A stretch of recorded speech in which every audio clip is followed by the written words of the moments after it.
The assumption, yeah, of course. The Ornn is a possibility. But that's the... Do you assume it's going to be flexed or not? That's the question, right? Because I think Maud is generally a pretty safe ban that Vitality could go for. Rumble is another good one, I think, just in case the Ornn is flexed into a different position. But of course, Rumble, I think we've been seeing a lot in mid lane. Yeah, we have. We saw it last year coming out from Doinby, of course, the Predator Rumble that would roam around the map. Don't remind me of that. Yeah.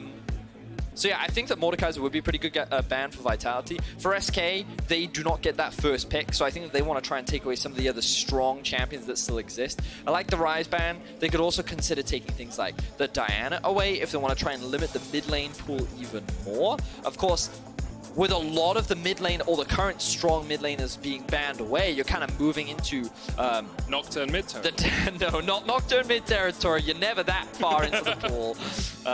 But yeah, LeBlanc was another one I was going to mention. Orianna is kind of the last one that you're looking at as a potential strong mid laner. So Vitality right now, they could just look to lock in their mid laner and go, well, what have you got left? Does give SK the opportunity to sort of, counter pick if the mid laner is locked in straight away. And Orianna alongside the Ornn, the Rek'Sai, and the Aphelios would have a great team fight comp, but final ban still just a moment away here for SK. Let's see what they decide to go for. Zoe is where they go. Is it once again a mid laner, as we said? Yeah, so I've got Zoe on my B tier in terms of priority, and remember when we moved down the priority list, every champion that I have on my tier list for mid laners has been banned away except for Cassio and Orianna. The first pick that gets locked in is Cassio. My question is now, do they answer with an Orianna? No, it looks like. But is this Vel'Koz support? I think it's going to be Vel'Koz support. I think it provides enough poke and enough peel for an Aphelios if the Aphelios plays relatively I think safe. It's mid. You think it's mid? Yeah, I think it's mid. Okay, I mean, that's exciting. Okay, Vel'Koz mid. We get Aphelios and Vel'Koz on the same team. That wombo combo is disgusting. Glacial Fissure into Call of the Forge God, into Human Disintegration Ray, into Aphelios doing Aphelios things. Yeah, for sure. It's getting me excited. I think it's also... The thing about Cassio is that while she can be very strong in terms of the DPS, she needs to close that gap on you. She needs to be able to get into relatively close range, and something that Vel'Koz does very well is keeps you at a distance. Every time you try to close the gap, he's going to hit you with that Q. You then try to... okay, I'm going to flash that, or maybe I'm going to sidestep it. Oh, then you get hit by the E.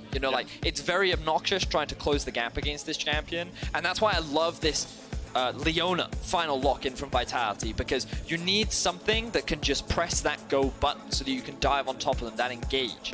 And I think that the Leona will offer that. But then with the Braum coming out from SK, it's going to be a great answer to the Misfortune Burst. It's going to be able to block the Cassiopeia ultimate as well.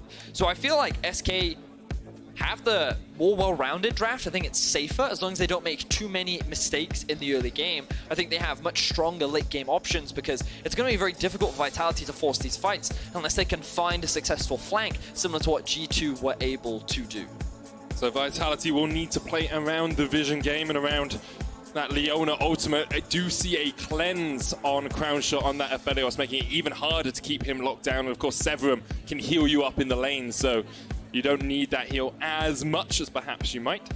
See their coaches shaking hands as they make their way away from the stage, and we get ready for the second game of the day. SK's draft seemed like the favorable one to you, Vedius. Vitality have a lot to do, especially in the early game if they want to get ahead. Yeah, I think the early game is really important. I actually want to see Vitality invest a lot towards the bot side of the map. I don't think shutting the Ornn down is going to do them a lot of favors. I think they want to try and get comp ahead, and we know that he is a player that, when given resources, can carry, as he showcased a lot domestically in the LFL League. He really did. On LDLC, he won back-to-back splits, back-to-back playoffs, and then the grand finals at the end of it all as well. Sadly, didn't do too well in the EU Masters, but domestically he has had incredible performances and is used to playing on a stage, which definitely helps for your first game in front of the LEC crowd.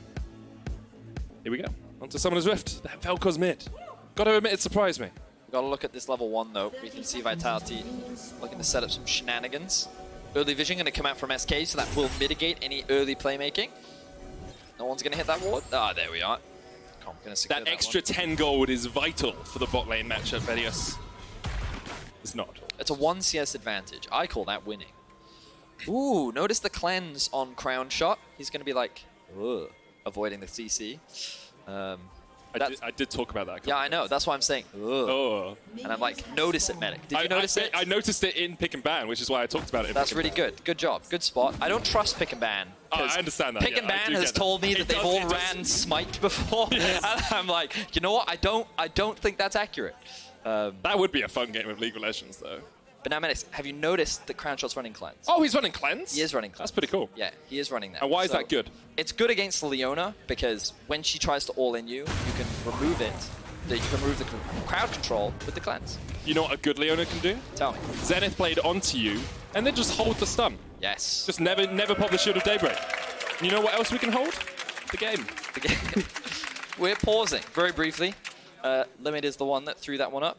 As you can see, our referees are dealing with the issue, and once we have some more information, we'll be able to get back to you. In the time being, you're listening to the sweet sounds of Vedi.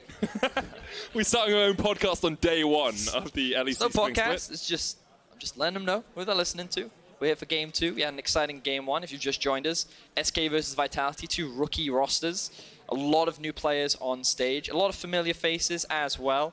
Always excited to see Cabochard return to the Rift. That man has been playing for a number of years now. And only for Vitality.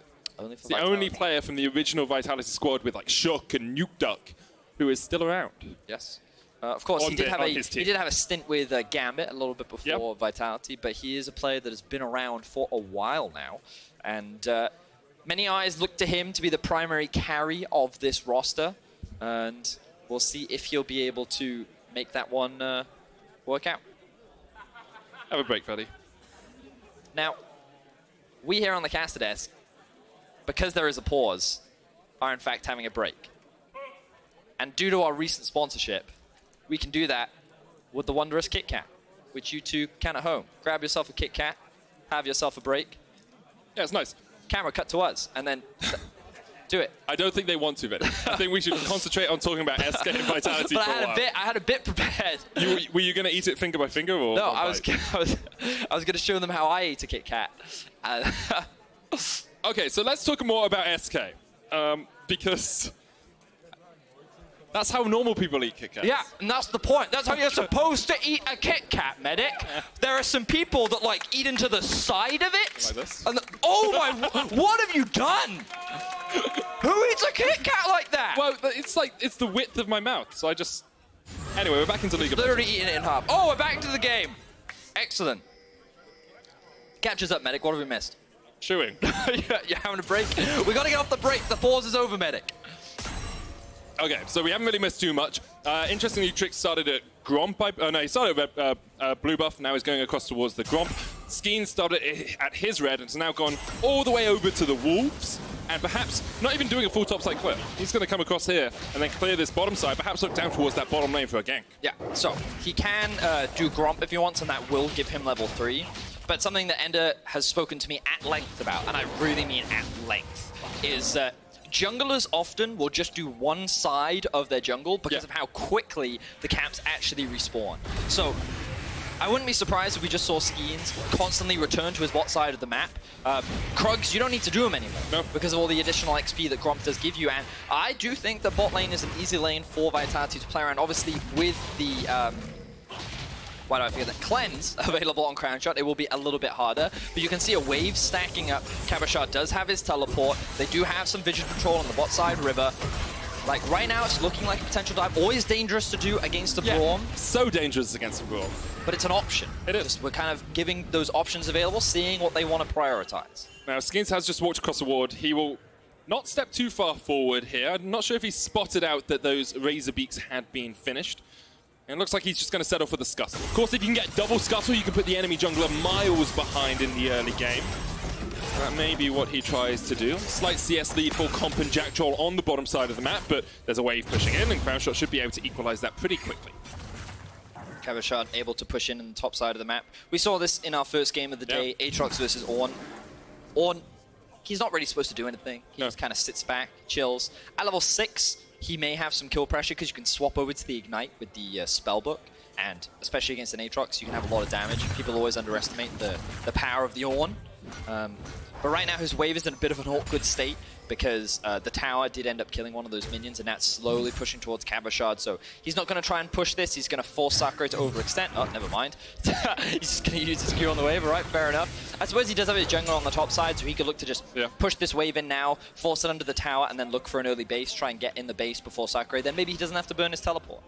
Something good for the bottom side of the map is the fact that Comp has got this early back off, and because he's got struts, he's actually able to get towards this wave pretty rapidly and not miss out on too many minions. He's got double longsword now in that lane. He's about 10 farm down, but Crownshot, as we've said, without the heal, if he gets caught out, if that Leona is able to lock him down for more than a couple of seconds, it's going to be very difficult for Crownshot to survive.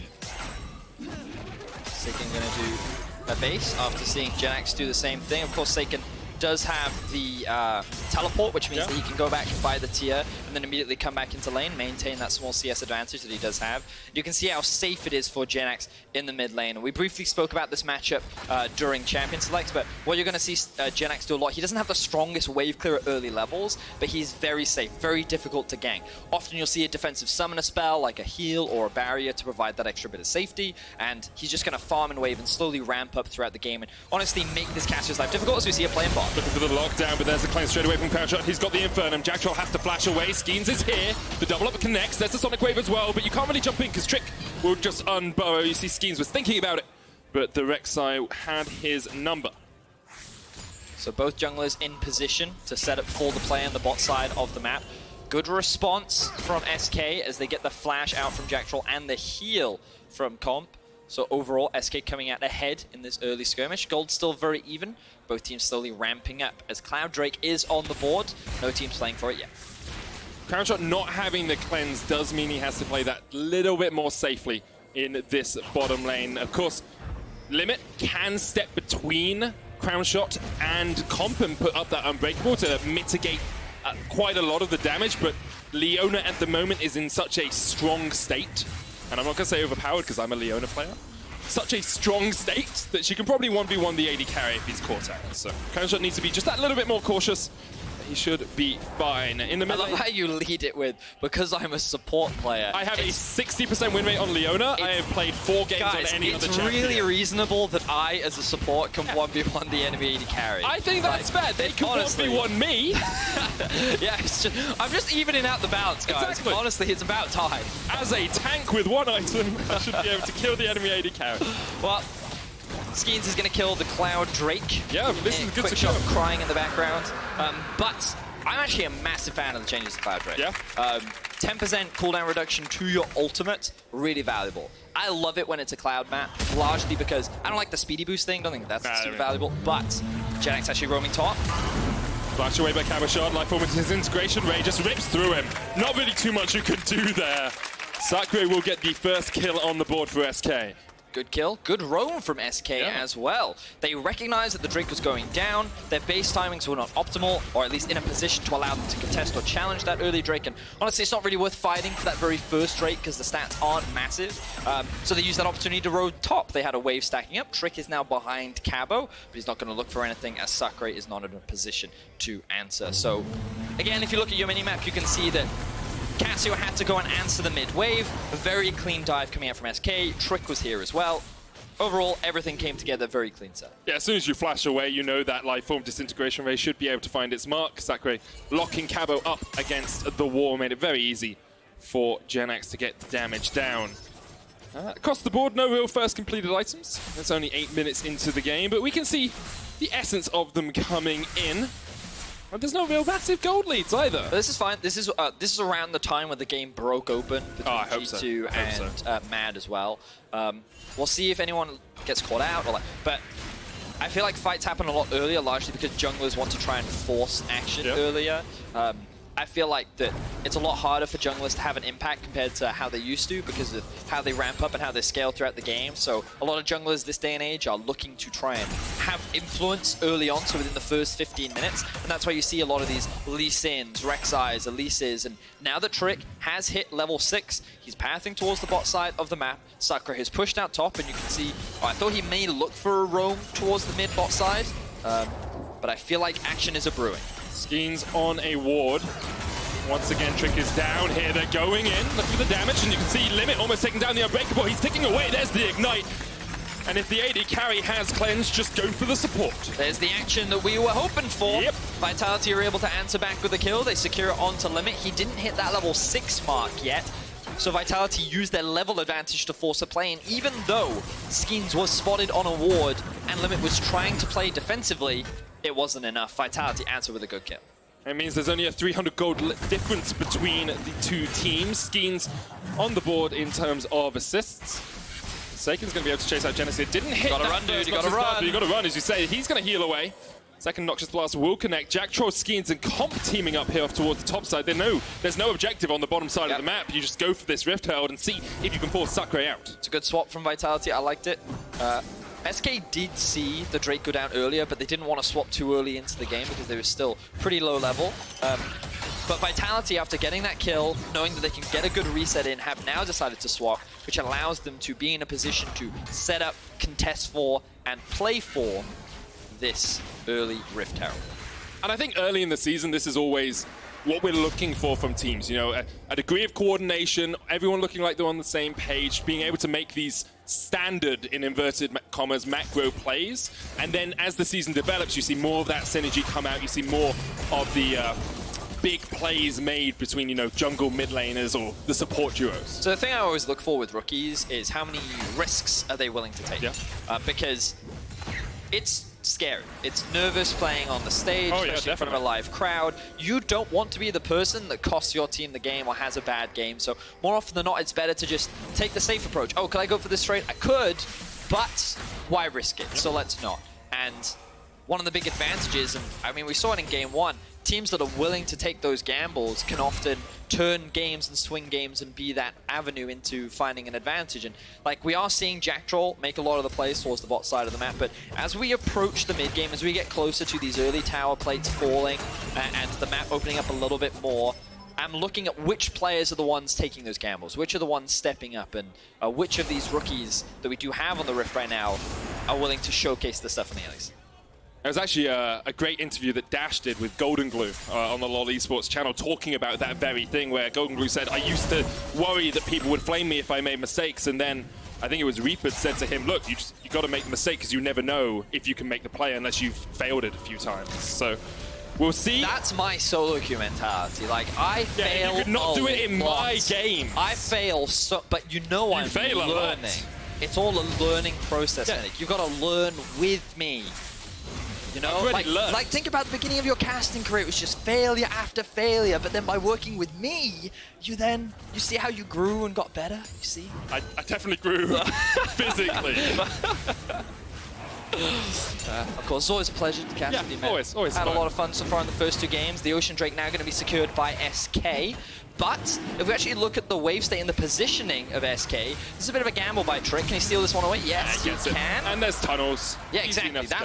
That's why he was able to do it. Even though he didn't have anyone in the mid lane, he has this network available. Thank you, observers, for highlighting this. And because of that, he was able to sneak into the dragon, started off, and while Vitality could have contested, unfortunately they noticed too late, which means that they end up losing that. Now the mountain has spawned. You can see that there's a lot more terrain on the map, so you have to be very careful when fighting in these choke points, because it's very dangerous, especially for these strong team fight comps. And with a Vel'Koz on the board, what that basically means is, if you try to fight, do you see where Jactroll is right now? This position, very dangerous to try and force a 5v5 in because of the wombo combo potential, but the same obviously applies for Vitality. Misfortune ultimate inside that narrow Solar choke. Flare, Petrifying Gaze, Leasing Kick.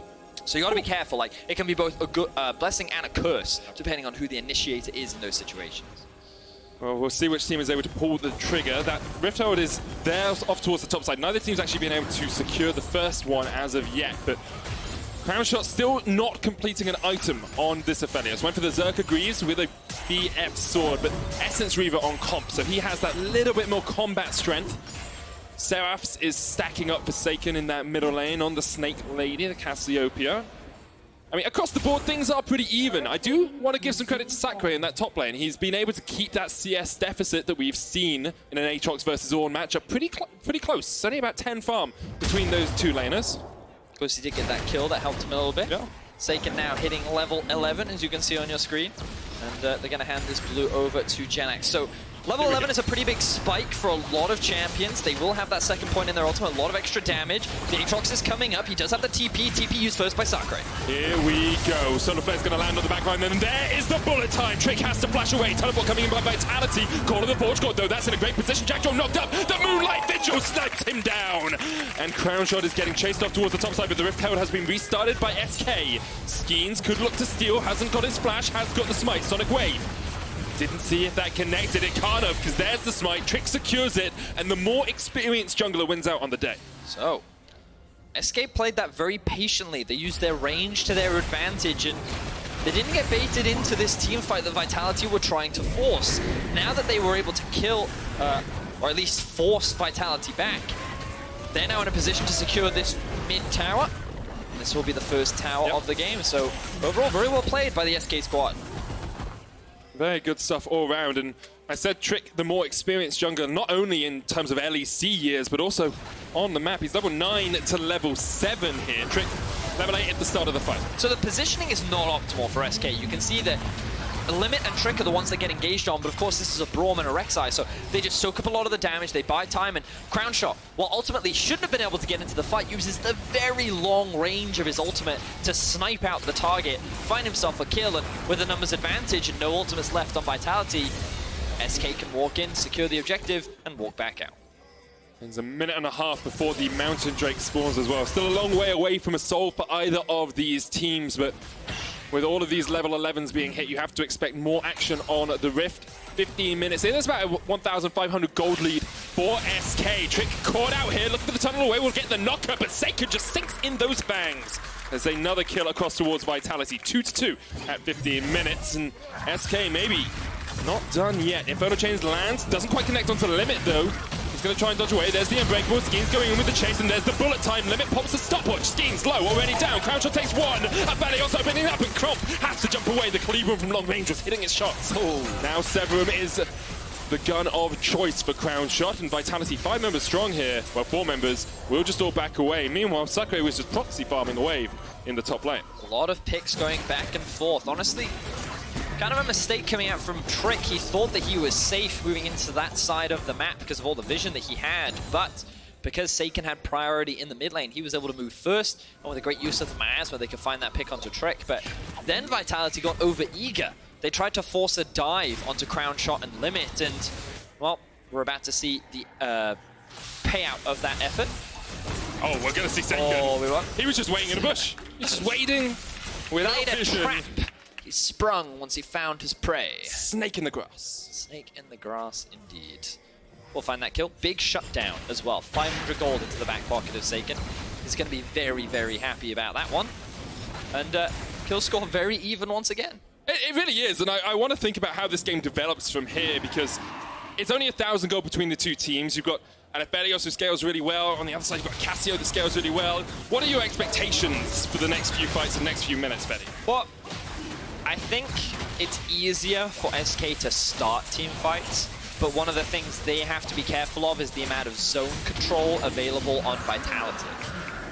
Vitality have Misfortune Ultimate, they have the Misfortune E, there's also the Leona Ultimate you have to be careful of, there's also the Miasma on top of the Cassio, and you're just kind of looking at this composition, you're like, wow, there are a lot of things, if you try to close the gap, are going to get in your way and they're going to be really obnoxious to deal with. But SK do have a lot of range. You know, the long-range ultimate from Crownshot, the long-range damage coming out from Jenax. So I'm quite curious as to how these fights will play out, because while I feel SK have a better range advantage, it's actually very difficult for them to force engages onto Vitality because of how good their zone control tools are. But kind of my hunch says that SK should have an advantage in these fights, but I don't want to commit to that just yet. I'm not forcing you to commit. I want an overall picture. I think week 1, day 1, you committing to who is going to win fights in a Summoner's Rift experience we haven't seen too often recently.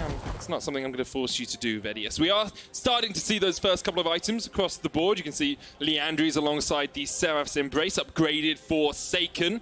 Essence Reaver on Comp, Essence Reaver on Crownshot. And that Ornn is getting up towards level 13, so he'll be waiting for perhaps an Infinity Edge from Crownshot so that he can pop that one up towards a Molten Edge. So what we'll start to see is carries start to take away jungle camps. Jungle camps spawn much faster. Ender tells me not to do that. Yeah, but well, it's funny because Ender tells me to do it all the time. You can see Comp doing it right now. He's just going to take some of these jungle camps. Of course, Skeanz is here, so he's not just going to take it from him. But if Skeanz is clearing the top side of the map and wolves spawn, just take him. Yeah. Because they're going to spawn back so quickly. By the time he makes his way towards the bottom side of the map, he can probably actually just pick up the respawning of the wolves. So it's one of those things where you'll see in the mid-game, junglers will start to lose a lot more farm, while the laners will invest more and more into taking this gold because they're more important. That's why we see, again, a lot of these early game junglers, because their purpose is to be relevant in the early game. They're supposed to be hunters, killers, fighters, whereas the gold and the resources really need to be more invested in the actual carries.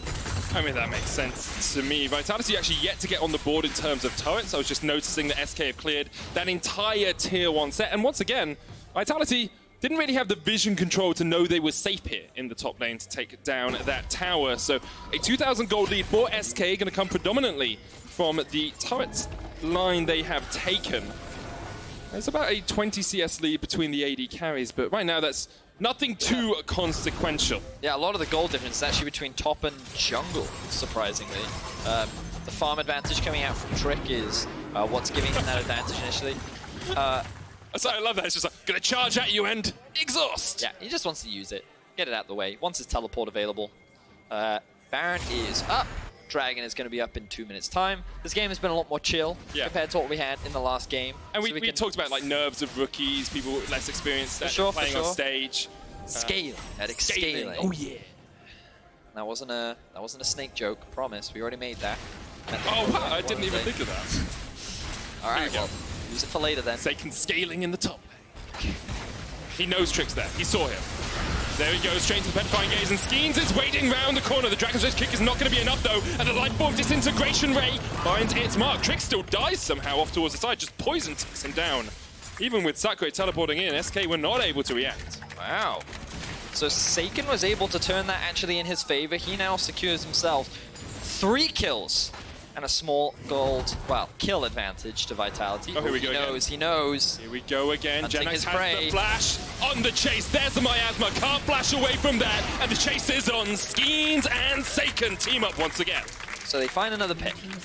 They will also secure the bot lane tower. So Vitality now equalizing the gold and just finding these small advantages up against their opposition. We'll have a look back at how this play happened. Again, the pings come down, they know, but they believe they can win this 2 versus 2. So, Sun comes through. A bit of a misplay there from the kick, but yeah, Sacre just lands the Q, and of course, now that has 5 points in it, it does a lot of damage, especially with the Leandries. Well played there by Sacre to actually turn that into a kill, so good job by him. Another turret going down to Vitality as well. First time in a while they have had that gold lead. Meanwhile, everyone is grouped up in mid as the fight begins. Sacre going in. Sonic Wave's going to connect, and he's just stunned up, locked in place. The power of the sun rains down on his head, but you do still have to be careful about Crownshot. He's popped that Moonlight Vigil. The Infernum didn't do too much work, but did distract and dissuade Vitality. And now Sacre has joined the squad, but he's sitting on a couple of wards, one of which he was able to clear out, the second of which he now notices is there. You can't be a sneaky scaling snake unless you have cleared out that vision. Now, a lot of resources were burnt to try and kill Sacre. He still has his ultimate available. Trick has just hit level 11, and Vitality weren't able to kill him. This means that SK have priority over the Mountain Drake, but they're trying to threaten the Baron. They're saying, hey SK, if you want to do that, then we're going to go over here and do this. And SK are like, whoa, whoa, whoa, whoa. We don't want you to have that. So it seems that we've had a bit of a gentleman's agreement. Vitality has said, okay, we'll just take our vision, we'll back off. Yeah. And SK is like, okay, we'll take the Mountain Drake. Now, we talked last game about how the Mountain Drake can benefit very tanky comps. With things like Ornn and Braum, I'm a big fan of the Mountain Drake because of how valuable it can be, but of course its percentage resistances increase. So, Misfortune, the Vel'Koz, the Aphelios, yeah, not so much. Not really going to gain much value from it. It's much more valuable to those tanks, to that front line. And part of the reason, well, not the reason, but like it's a nice quality of life thing for the tanks to make them a little bit more impactful. Anyone who noticed that Jactroll used his stopwatch a little bit randomly, he was going back to buy gargoyles, so he just wanted to stop any damage from coming through to him. Gargoyles now complete. We are seeing this a lot on tank supports. I think I saw a Cadro tweet which said, I'm not sure which is tankier, a 4-item Ornn or a Leona with stopwatch. And it's true. It makes you incredibly Leona with tanky. stopwatch. Oh yeah, 100%. That W... Wait, we can check. I can check.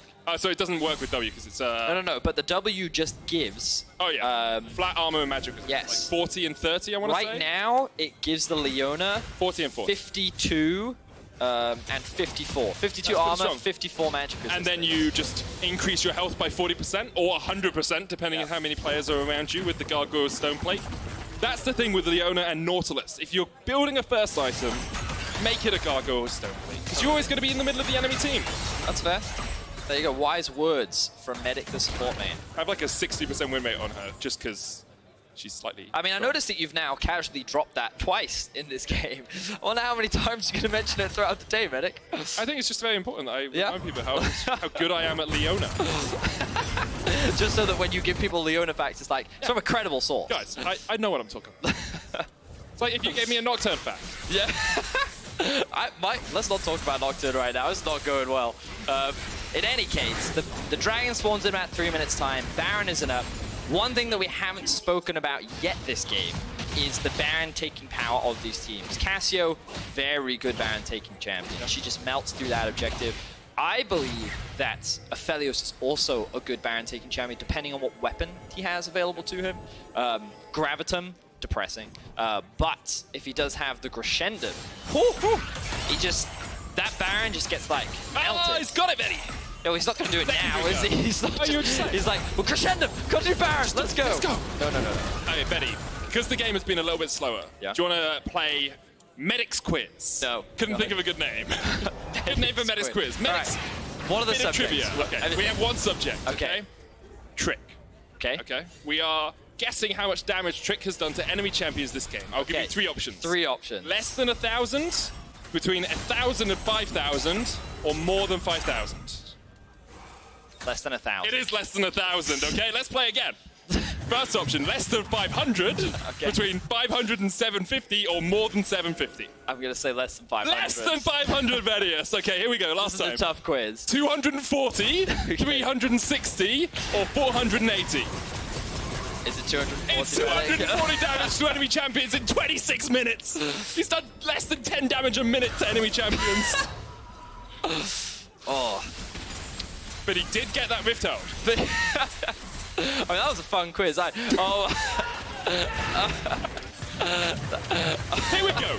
Baron has been started. Vitality are the ones. Oh, they know. SK coming. Sacre, Call of the Portugal. Great positioning for him here. He opens up. Praying to the gods above. Limit coming in as well with the Glacial Fissure. Skeanz is in there. Already in the pit. Dodges away from it. The smite. It's all he needs, but it's Cassio that gets it. Now, Vitality have to get out of the pit. Cabochard, Skeanz have jumped away. The bullet time's opened up. Trick with the knockup adds to his damage score. Gets the shutdown. But Vitality get her out with Baron on 3. Now, Trick, while he does increase his damage amount, he does not secure the Baron for SK. Vitality walk away with that one, but what a gamble. Skeanz, I don't think he had smite. That was weird. You did not have that available when he started off that Baron, and now SK, they're actually looking to push in. Of course, there are the Baron minion, but look at the flank from Sacre. Go for the fight. Volcanic Rupture isn't going to get the knockup. Can't be able to escape. The Inferno Chains will pull Sacre back, and there's no minions here. This tower isn't falling that quickly. Now the minions join them up. SK are going to push through the mid lane. We're looking for more, wanted more, but just going to have to settle for one tower. Well, the Dragon spawns in 25 seconds. Vitality can use the reset that's likely to come out from SK as an opportunity to secure that objective. Gold's still very even, and you can see in the top right of your screen, the Baron buff not resulting in a huge payout right now, but the team is regrouping. Sacre is alive. He's making his way down mid lane, and they want to try and break into this first mid tower of SK. The thing is, there's so many turrets available for Vitality that if they have the Baron for a little while, maybe they can look to get, 2 or 3 towers out of it because they haven't taken them before. But instead they say, okay, we want to get that clock ticking on the soul. We want that mountain soul pretty soon. They're going to take the dragon away, and that means it is 5 minutes before Vitality will fight for that soul. Look at what Limit is up to right now. On the top side jungle, he's just dropped 2 little wards on Vitality's top half of the map. Wants to make sure that he can see what they're up to, while Trick also steals away some of these jungle camps. Just good awareness of where Vitality is on the map and how they can get some vision down, while Comp takes away some more jungle camps. But now Vitality have their eyes set on the bot side jungle. They want to see if they can secure this tier 2 in the bot lane. Sacre not going to offer enough wave clear, and they see Crownshot in the top lane. They know that he's there, the risk of a collapse is very low, and Cabo's just going to be like, alright, just going to slowly chip away at this tower while the rest of Vitality siege in mid. Cabo, very experienced in playing this sort of position for the team. Will just back away when he needs to. There's a cannon minion in this mid wave, so it should be pretty easy for him. Sacre actually perhaps looking for the dive in the bottom lane. He's going down there. Vitality back away from the mid lane wave. They're looking to see if Sacre stays too long. He doesn't, and the tower will fall. Overall, 115 gold so far from the Dragon. And from the Baron, sorry, and we'll see what they are able to get out of the rest of it. 20 seconds left, that's going to be it. I guess if you lose 2 players and then you decide to prioritize the mountain over going for the push, you take what you can get from Baron buff. So you can get plus 149 gold. That's 3 control wards. Yeah, worth. Sure. As a support, sure, but no one buys them anyway. So we will see. It's one of those games where, I mean, we talked about it earlier. Caution seems to be the word that is kind of blowing through the rift right now. You're just like, ooh, careful. Like, even the rift is like, oh, we'll give you some mountain tricks to improve that caution. It's like you know, it's like a mother with their child. You know, like obviously you care a lot about the child and you want them to be safe. But like it gets to a point where you kind of need to let them leave the nest and be like, hey, throw a dagger, see what happens. Now, admittedly, I'm not advocating for children to throw daggers. I mean, that did sound like what you were advocating for. In the game of League of Legends, what I'm saying is like, hey, like, you know, take a gamble. Obviously, you want to try and wait for the right time, the right moment, that right opportunity. And of course, with MF being at 3 items right now, like, now would be a pretty good time. Now would be a pretty good time. Maybe they're waiting for the dragon. They're playing patient. They're playing safe. Look at that shield on top of Comp right now. It's a pretty big shield. Of course, the other thing we didn't talk about was the Ornn items. They offer that little bit of extra late game value because you get like 1,000 gold's worth of extra stats. And you can see the Molten Edge now being completed for Crownshot is going to make him that bit stronger. Do you know what the Luden's Echo upgrade is called? The Luden's Echoes? Is it called the...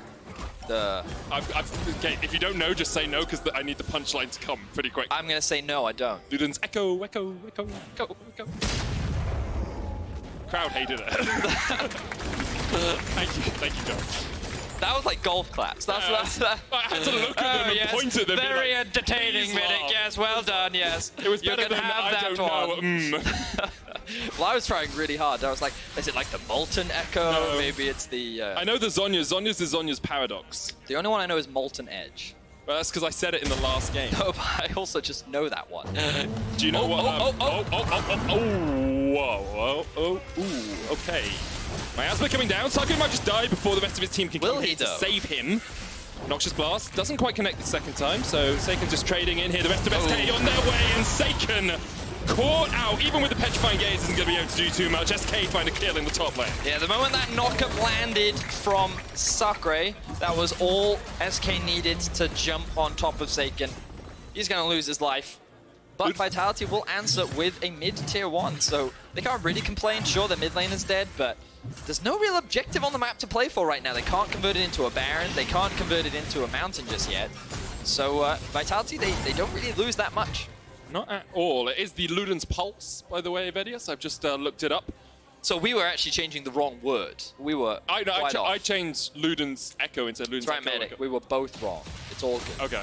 We were wrong together. Okay, Vitality with a 2,000 gold lead here, but really at this point of the game it doesn't matter too much. 3 items for Crownshot on that Aphelios. You have to watch him in these late game team fights. He's really...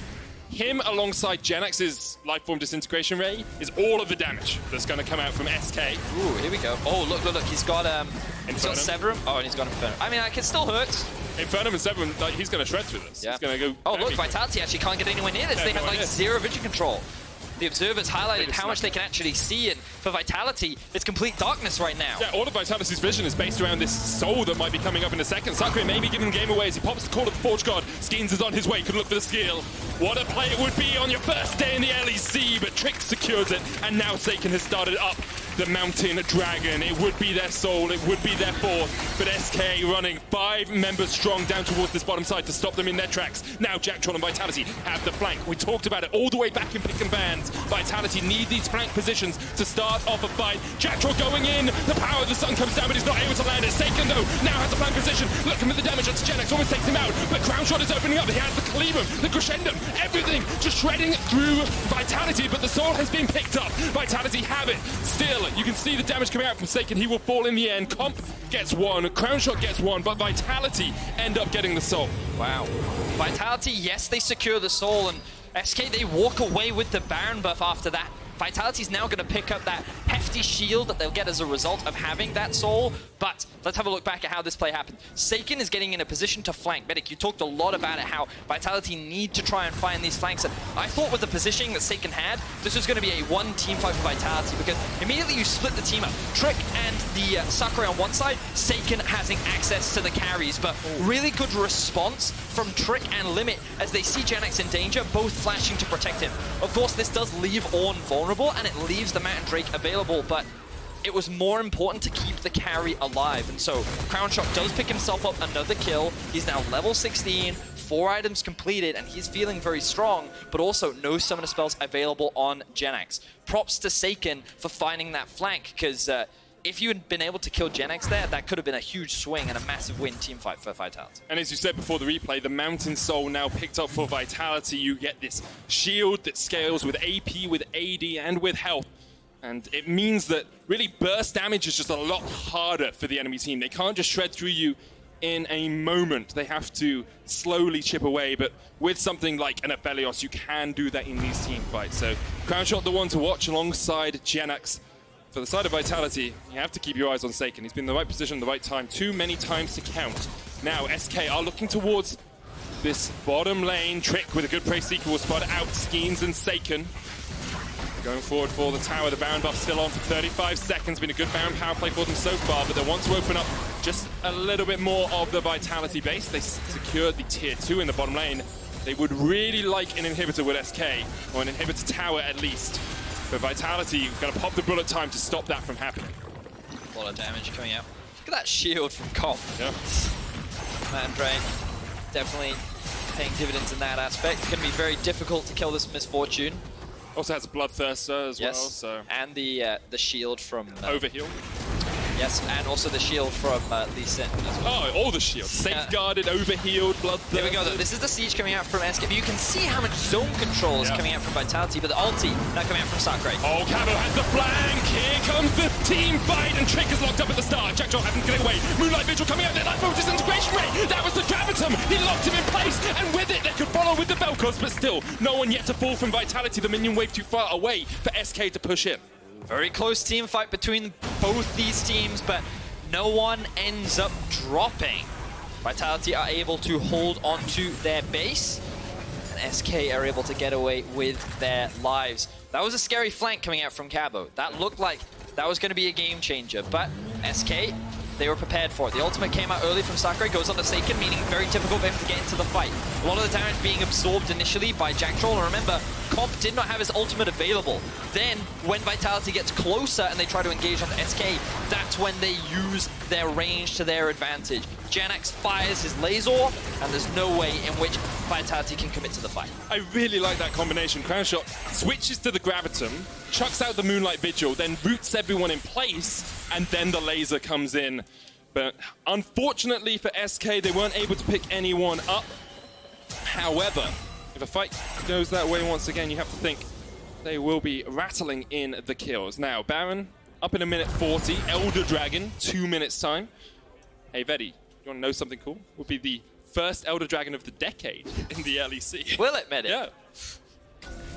I wonder how many new first of the decade it will be. So you should be very thankful. When I saw Lee Sin miss a Q in the last game, I was going to say it's the first Lee Sin Q that's been missed in the LEC this decade. I feel like there's a lot of firsts. It also depends on what you consider the first of a decade, Medic. It does. It does indeed. A lot of people argue that 2021 will be the start of the decade. And you know what, honestly, I don't care. So, we're going to focus on the game. The Baron spawns in about a minute's time. The Dragon spawns in about a minute and a half. Top lane is pushing. SK have abandoned that wave. They don't care about it. What else have we got setting up the bot wave? I'm going to have a quick look. Is that slow pushing? So, like, you get into a point of the game where cannon minions start spawning every... Ooh. Yeah. Ooh. Oh. I love your leads into these fights. I call it Force God anyway, connects, but everyone's miles away.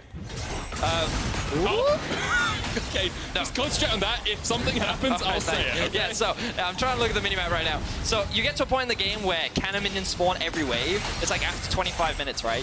Which means that what you end up happening is like almost these wave freezes, and it means that the lane just almost stays in the same spot, as you can see in the bottom set, which means that it can't really be used for anything unless the teams go and clear it out. So we've got a bit of an A-ramp going on right now because neither team is setting up their side waves at all, and it's just resulting in both of them focusing on fighting in the mid lane, I guess. And about the 10-minute mark in this game, you asked which rookie would be the one to take the risk, which rookie would be the guy to step up and risk making a mistake to make the play. And I think right now we're seeing that both of these teams are still a little bit uncomfortable in being that player to initiate, being that guy to pull the trigger on a fight, because right now, Jactroll they're all just backing away.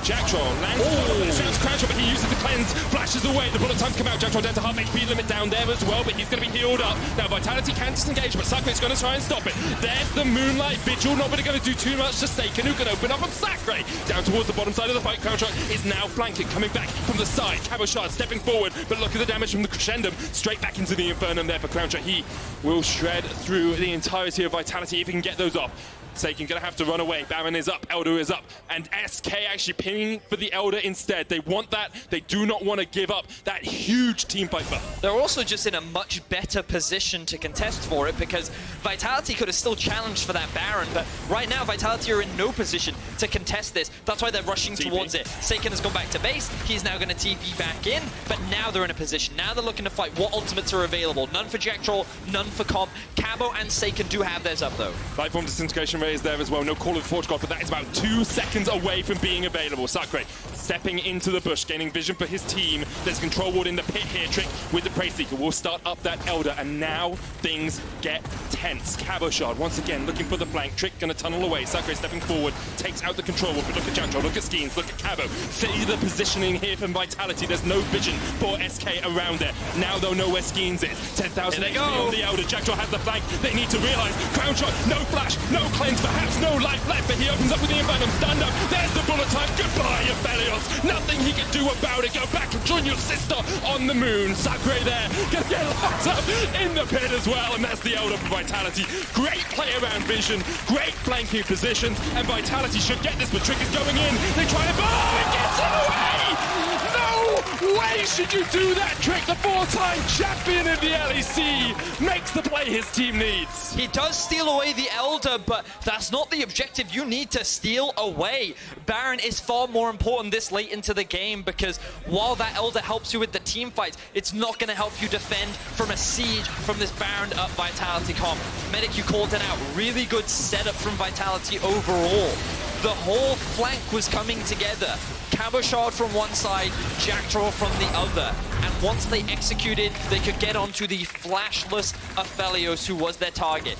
Thank you, observers. Highlight here on Jactroll. We heard him yelling, and that was the call to go. They dive on top of Crownshot. He doesn't have the same defense. He does get good peel from Limit and Jenax, but when Cabo flashes on top of you, when Comp throws out the ultimate, there's very little you can do when you have no innate escapes. That allows Vitality to get the cleanup and start their way towards the Elder, but they can't stop Trick from getting into the pit.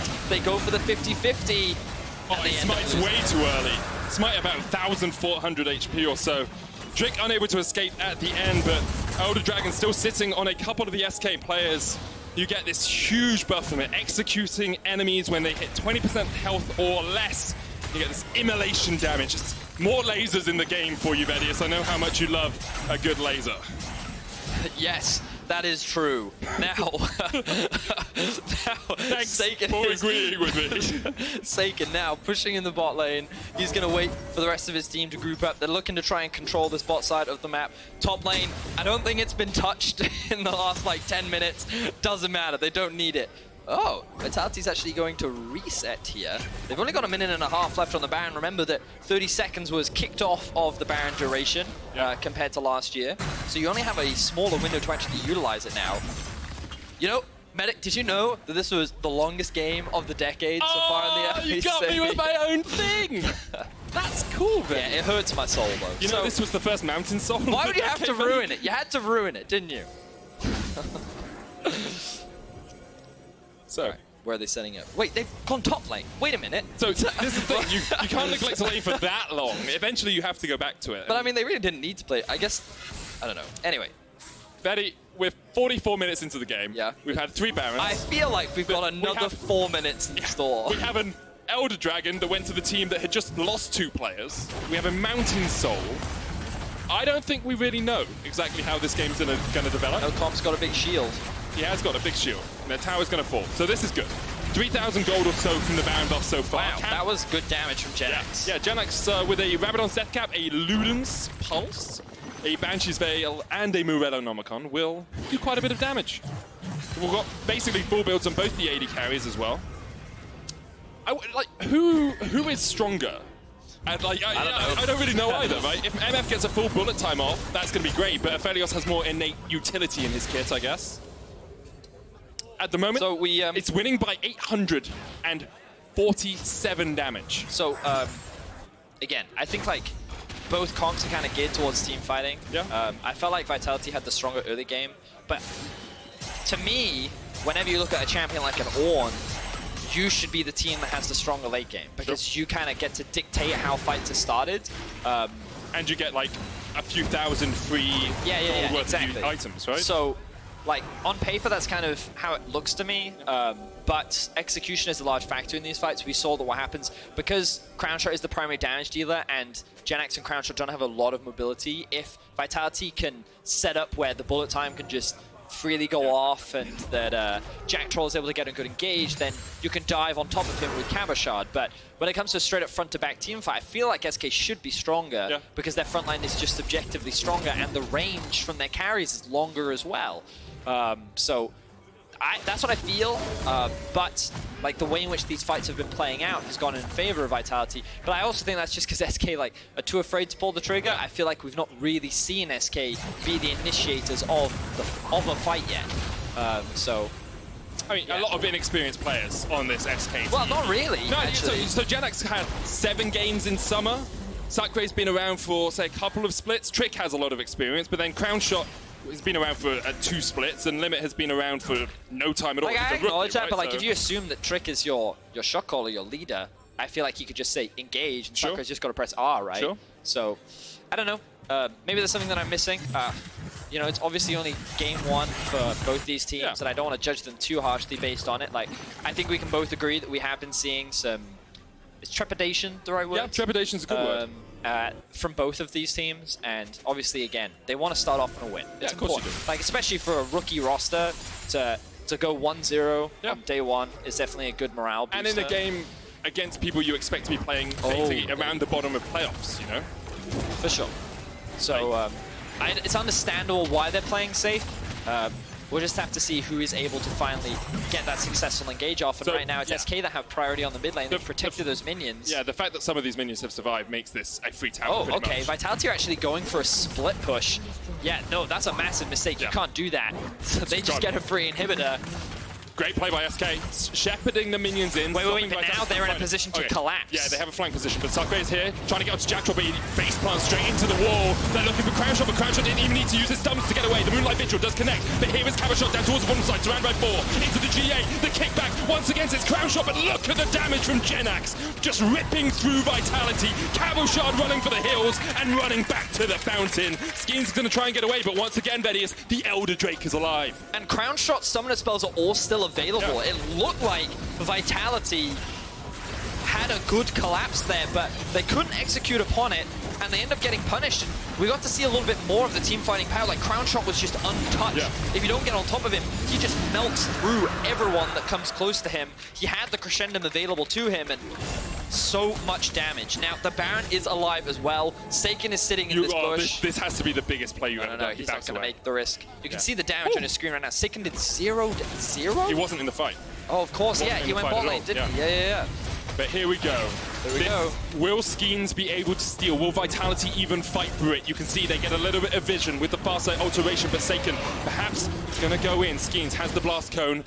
6,000 HP left on that Baron. SK still looking for it. Skeanz. Sonic Wave, 3,000, not going to be able to get in there. He knows that there's not really too much he can do. The Call of the Forge God will keep him away, and that is the Baron, 4th of the game, alongside the Elder Drake.